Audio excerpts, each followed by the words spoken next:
Good morning. This is Daniel Posney, and this morning we're going to continue on with my story.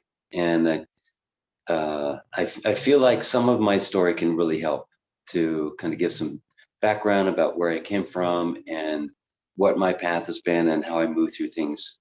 So we'll start with I am an identical twin, and I have a brother named Ken, and he's an awesome guy. He lives in Kauai, and he's my favorite brother. My only brother. Anyway, he's a great guy. And let's see, we were born in Baldwin Hills, California, which is LA County.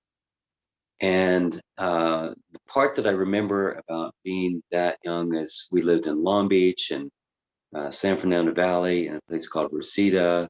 And I remember it being really hot. I remember my mom taking us on our bicycles to the park. I remember we lived in Pine Tree, or we went to Pine Tree Elementary School. I remember Jack LaLanne being really popular back then. I remember he had a yellow Schwinn banana split bicycle with the banana seat and the sissy bar and all that stuff. And I remember my dad building us a go-kart in the garage. And then we had a backyard, and my dad built us just the frame of a house, like a kid's house. And I don't know if he built just the frame because he couldn't finish the whole thing, but all we needed was the frame. It's like, you get a little baby or a dog or something, and you get them a box. And sometimes the box is a better toy than any other toy you're going to spend $100 on. So we spent a lot of time there. And I remember jumping off the roof. I don't know why I was on the roof. And I remember spraying some model spray paint in my mouth because I was looking at the can, and I pressed the button at the same time that I went and of course we had to call the paramedics and all that, so that was a big deal. I remember my dad working a lot. I remember us having a brand new Land Rover. My mom and dad traveled to Fresno, California. It was a long drive, and they went to the dealership and they bought a brand new, I think it was a early 70s Land Rover. And we took that Land Rover, it seemed like every year, to Yosemite. And it was very bouncy. It didn't have any safety belts. And it was very, no frills kind of car. And we all loved it. I remember my dad waking us up at 4 o'clock in the morning, putting us in the back of the Land Rover. And we would leave for Yosemite, and we'd get there around noontime or something. I remember my dad being very much like he would take us go-kart riding. He would do things with us that maybe my mom didn't really want us doing, things that she felt weren't really safe. And he fixed the Land Rover. He mowed the lawn. His brothers-in-law were all sheriffs. And I remember all that, this masculine energy and, shooting guns at 4th of July and stuff like that. But he was also the one that we kissed goodnight. And it's just kind of the way it was. We'd all lie down in front of the TV and watch Walt Disney or Wild Kingdom or one of these shows, and then okay, it's time to go to bed, and then we'd kiss Dad goodnight, and then we'd say goodnight to Mom, and we'd go to bed. And I remember my life being pretty happy. I don't remember too many. I remember maybe one or two arguments that my mom and dad had, but I remember being pretty happy. I remember going to the beach in Orange County, Laguna Beach, Corona del Mar, Dana Point, Aliso Beach, all those wonderful places. I remember really enjoying that. It seemed like probably about 15, 20 miles driving to get to the beach, but it seemed like we were there a bit. Um, I had a great relationship with my brother and my sister. Of course, just like brothers and sisters, you fight. And I remember I have this strong memory in my mind. My sister is sitting in the Ethan Allen chair, the big chair, and she's got her claws out. And I remember my brother and I were attacking her, pinching her or hitting her. I don't know what we're doing, but she was got her feet stuck out there and clawing at us. I remember getting clawed a couple times. But besides that, we all loved each other. It was, maybe it was like the twins against, my sister because we could double up on her, and that wasn't very fair. And I'm sure she felt some of that. That you know, she kind of loved us and hated us. Maybe they're really cute brothers to have, and they're pain in the ass sometimes. So I remember spending some time with my granddad, my grandma, and hanging out with them. And that was in Long Beach. We did a lot of traveling. I remember we moved quite a bit, and it seems like we moved to about, by the time I was an adult, I moved about 13 times. And my dad was an engineer, and he worked for a couple different companies. Bertea and Parker Hannifin were two big companies that were involved in the NASA space shuttle. And so he was a machinist, but my dad was so many other things too. He was a cook at Love's Restaurant, which we love because of all the ribs. He also had a business where he made Naugahyde boat seats for racing boats. And he and my mom managed a Mother Butler's Pies restaurant. And so he did a lot of different things. I remember that kind of inspired me to try different things and do different things. Later on, I had to resolve that, figure out who I really am beyond doing everything. But that was a really good inspiration for me. Uh, I guess my relationship with my mom and my dad was really good. I guess I just wanted more time with my dad too, because mom was there for sure, but she wasn't emotionally there. We didn't have a mom that could get to emotional affection and tickling and hugging and I love yous and that kind of thing. Just learning later is just not where she could get to. And she had her own trauma that kind of blocked that. And my dad could, but then my dad's working two jobs all the time, and it seemed like I only saw him on the weekends. So when the weekends came, we went to the beach or we went camping or we did something. That's what it seemed like, at least. So, but I also know that a lot of my childhood around the house was everybody did chores, and my brother had the backyard, I had the front yard, and we'd swap, and we had laundry, and we had dishes, and we had bathrooms, and we had bedrooms, and um, all that stuff. I remember being in the backyard, all of us as a family, and pulling weeds. And I remember us pulling some weeds, and he got these three-pronged weeds. I forget what they're called, but my dad grabbed one, and it turned out to be a pheasant stuck upside down by our dogs that had attacked a pheasant that got over the wall from next door. So this neighbor had these pheasants, and the pheasant got out of the cage, got into our yard while we were gone on the weekend, and we saw some feathers on the yard, but we didn't know what it was. We just didn't think anything of it, and we started pulling weeds, and we found this dead pheasant. But we always had dogs. Ever since I remember being a little kid, we always had at least a couple dogs all the time. And my mom and dad really loved Cairn Terriers, like the dog in Wizard of Oz, Toto. We always had those. I remember we had a golden retriever, a Labrador retriever, a couple labs, poodles, all kinds. Never had any cats, but we always had dogs. I remember loving riding my bicycle and being out on my own, of course, hanging out with my brother. Um, it's one of those things when you have a twin brother or a brother that's pretty close in your age. It's great to have, and it's also you're kind of stuck with them too. When sometimes you don't want to be around each other, and you want to have your own friends, and that's not possible because you got the same friends. So I spent a little bit of my time wondering, who am I beyond being the twins, the Posney twins? And I guess I wanted my sovereignty. So that was to come, but that was something that I was working on.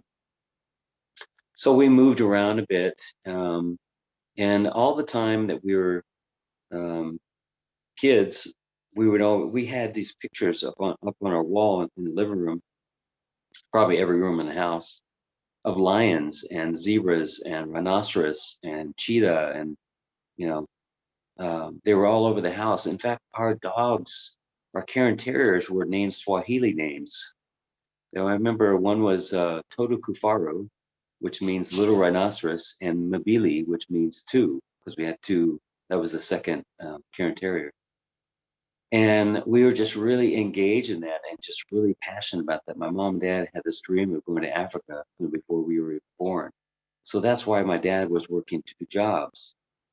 And I guess, what I get from that is that was very a great dream that they had. But looking back at it on it now, I would have gladly given up that trip to Africa had he lived. And so he died while he was either on the way from or to one of his jobs, and he was killed in a car accident. I guess he hit a telephone pole. And my dad had propensity to fall asleep at the wheel, and I laugh because I'm just laughing at the times my mom used to, nudge him while we were on the way to Yosemite. He's falling asleep at the wheel, and my mom, Glenn, wake up, wake up. And that's probably what happened. So I would give up that whole trip to Africa and Europe and everything just to have my dad back, of course.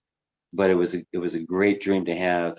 And just to tell you how it ends, we did end up going to Africa and Scotland and London and Austria and Denmark, and it was an amazing trip. Of course, I didn't realize I was there until like came back home, but it was an amazing trip that really kind of gave me something to talk about, gave me something to build some character, and kind of differentiated us kids from other kids a little bit. And that probably really, maybe that was the boost that we really needed. So that was a really powerful time.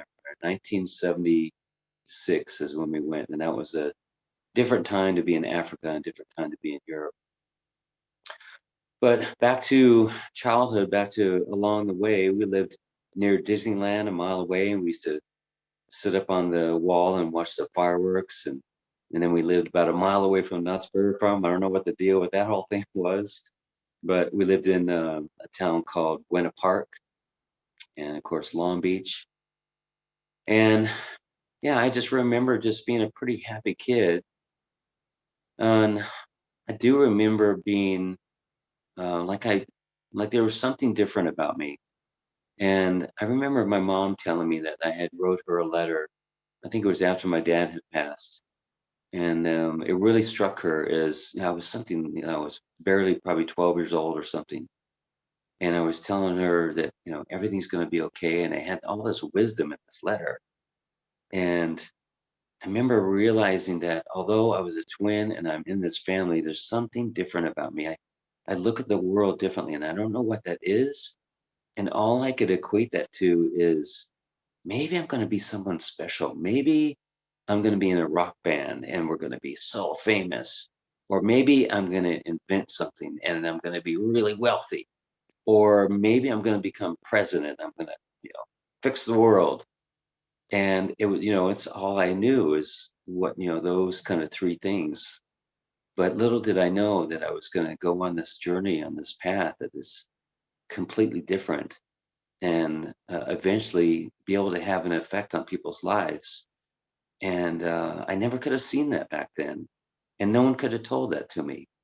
So I just needed to kind of find my way and wander about a little bit. And I guess I liked that back then, is I liked wandering. I liked exploring things for myself. And I always had this connection with plants and animals, and feeling like I could telepathically or telekinetically bring that glass across the table or bend that spoon. I always thought about psychic abilities, and I don't know where that came from. I don't know what show I watched, and I don't think that came from my parents or anything. It was just something that was inside of me, I guess. And I also always had a real desire to connect with indigenous or Native American wisdom, way of living, clothing, whatever I can get my hands on. And I remember actually practicing sneak up, like to sneak up on somebody. And, there's this dance called the sneak up dance. And I was probably heard that and go, yeah, that's what I want to do. And I remember climbing trees and really enjoying being up at the top of the tree and watching people walk below, knowing that they didn't know that I was there. And it was just a really cool feeling to, like, to this day, if I'm playing paintball or something, I like hiding in the background, letting everybody get shot, and then I come out victorious, or, no one even knew I was standing right there. So, probably like sniper is a pretty good um, category for me to just stay hidden like that. Well, let's see. A lot of beach time, a lot of camping, a lot of going to Yosemite, a lot of driving the Land Rover everywhere, going up these trails, these bumpy trails in that Land Rover, and just learning from my dad, learning from him how to work on cars, and actually not the actual work, the technique or the process, but just having the confidence. I think it really struck me that he would order parts from England, receive them, and then repair it himself. That really, oh wow, you can do that. And then, he built his toolbox, or he built his thing in the garage to hang his tools. And, so I built my toolbox. And so when it came time for us to build a skateboard ramp, we built a skateboard ramp in the garage. And it seemed like we were always building things. And I guess I did learn that from my dad. I did learn trying different things. And, I remember being in high school. I guess this is after my dad passed. And my brother and I went out for the football team. I guess because my sister was friends with so we had a lot of Samoans in the high school. Well, we had a lot of Mexicans too, and there was a big Mexican gang, not Mexican, Hispanic, and it was pretty hard for some people to protect themselves and stuff. It was pretty wasn't that safe. And so with my sister having Samoan friends, these guys are huge and they're all on the football team and they're all these varsity players and stuff. There's big old fro on their heads. And so since they were friends of my sisters, all the gang bangers all kind of knew that I was under their protection. So for some reason, we went out for the football team, and we were just, they didn't even have a uniform that would fit us. We were so small. So I remember kind of going through Hell Week and then figuring this probably isn't, I'm gonna just pass. But that I think I got that from my dad about just, trying different things and just going for it, and um, yeah, not being shy about trying different things. So that really helped. Let's see.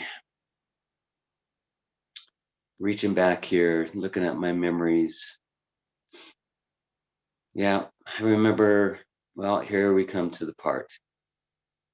I remember being next door at my friend's house. We had the Linkers next door. That was the time when you could, you would just walk down the street and knock on someone's door. And you would pretty much know everyone or say hi to everyone on your street. We used to live, there was like this dead end street, and on the other end of that wall was Two Guys. Two Guys was like a Target. So we would hang out at we'd all kind of come out of our houses and go play tag and ride our bicycles. And, there's this one kid that was a real bully, and we'd have to watch out for him. And there was this couple, the guy had this really cool Ford Bronco. It was all, beefed up and stuff. He was a glass blower for Disneyland. And so we used to hang out at his house, and his name was Wade, I think.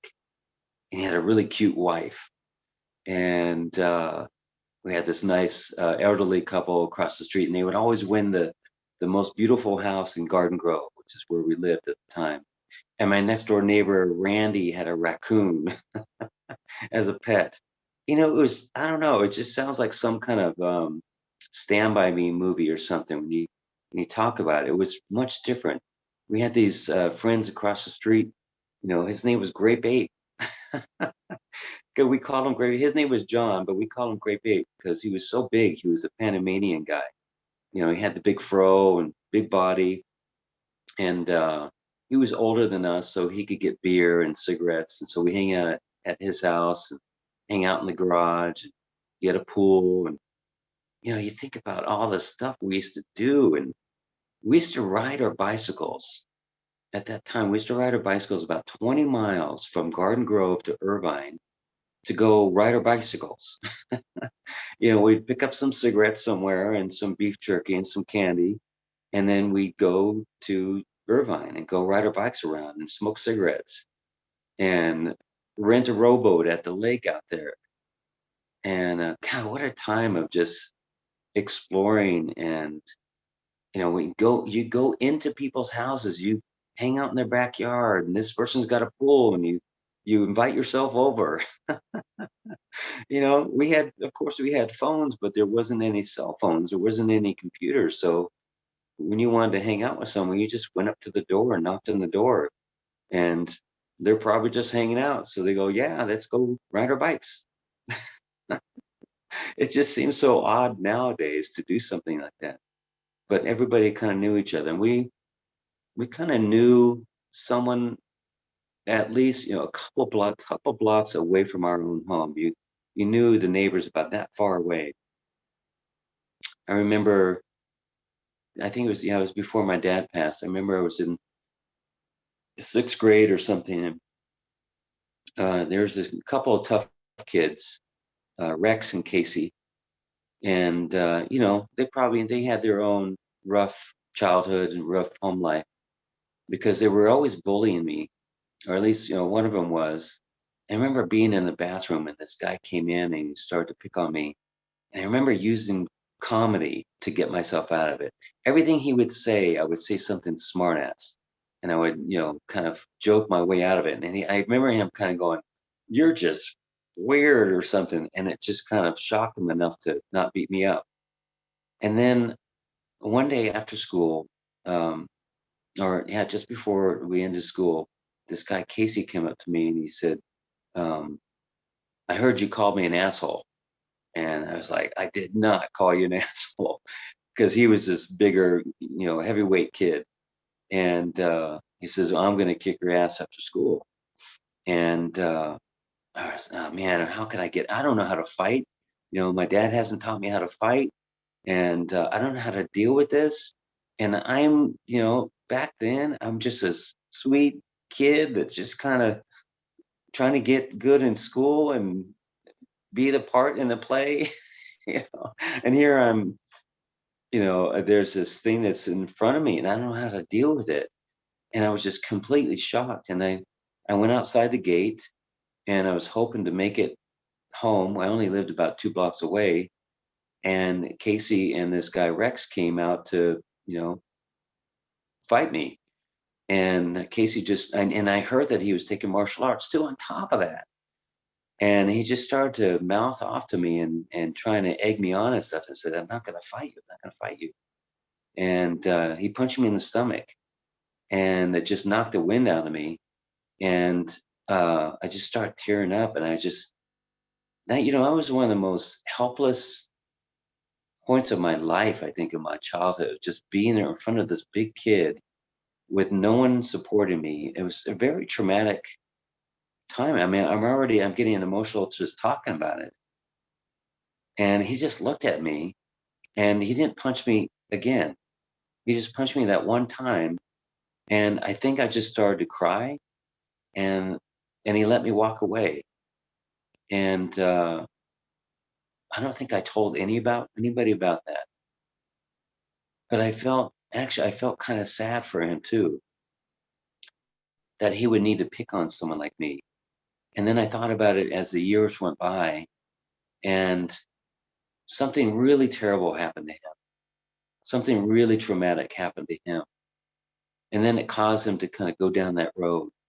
And then the last I heard that he was spending some time in prison. And to this day, I just have a lot of compassion for him. And you know, I hope he knows that he's completely forgiven. That was a time that it really kind of struck me that the world cannot be such a nice place. And maybe that prepared me. Maybe that's what prepared me. But it kind of woke me up a little bit that you're going to have to toughen up a little bit sometimes. And talk about toughening up. I remember one time I was riding the back of my friend Randy with the raccoon. Randy had a moped, and I was not to be on a motorcycle because my uncle was killed on a motorcycle. And that was a big rule: do not go on motorcycles. Of course, I would go on this. My friend Great Bape had a motorcycle. My friend Ron had a motorcycle. My friend Steve had a motorcycle. What am I going to do? My friend Randy had a moped, and he was taking me on a ride. And he was kind of a wild guy. He kind of had maybe people would call it attention deficit disorder or something, but he had, I think we called him spaz sometimes because he had a lot of energy.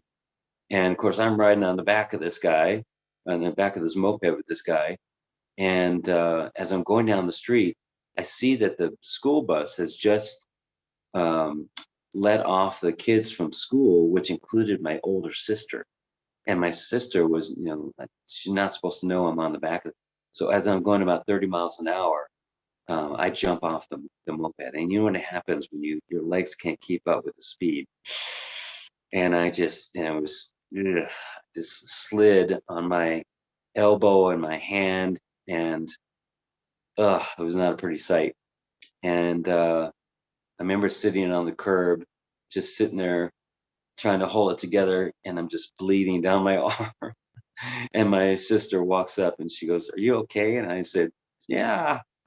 And she sees the blood dripping down my arm, and she's the one that patched me up. And I don't remember her telling my parents at all what happened, but that kind of that kind of woke me up a little bit too. So we were always doing stuff like that. We're always jumping off of things and climbing roofs and jumping from one roof to the other and sticking our hand in wax and all that stuff. So one day I was playing next door at the Linker's house, and I think we were playing tag or something.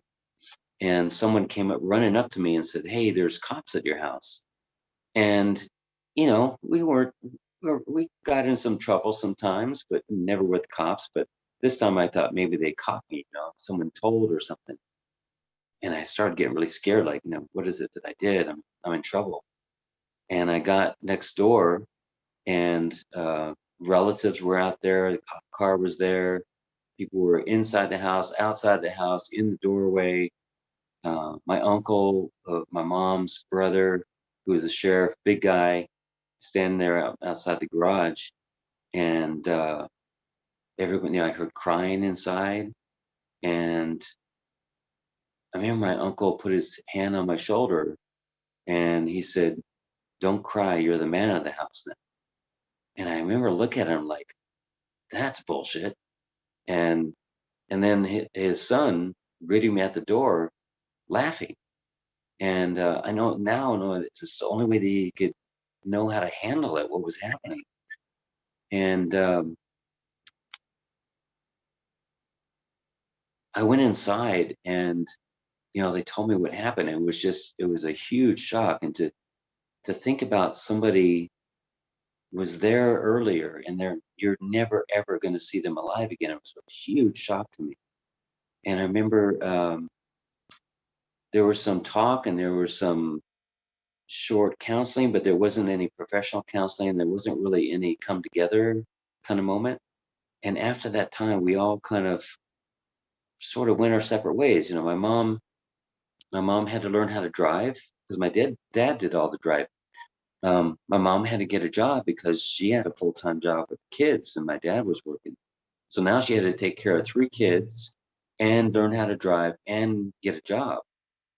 And then my sister sought refuge with her friends, and they were all part of the Mormon church, so she got involved in the church.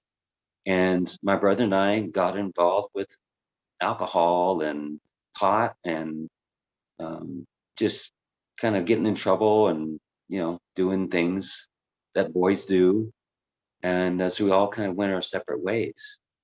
And my mom got a job with Penny Saver, and she worked herself up from working penny saver ads into paralegal and into getting degrees and, just kind of moving up the ladder and doing really well.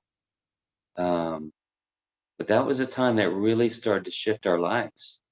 And there was still the decision to be made about, well, should we go on this trip that my mom and my dad had been planning? And my mom was determined to honor my dad's dream and our dream to go on this trip. And she got a lot of flack for that. And there was some flack about how to bury my father and, uh, this trip and stuff. And I'm sure it was a huge, difficult time for her. But she continued on and worked and took care of us kids. And we made it through. We're all alive today. So I think that's it for now. I'll carry on what happened after that, after 12 years old, and where we found ourselves after that. Thank you so much for listening. I hope this inspires you, helps you, or um, gets to know me a little bit better. And I'll talk to you later.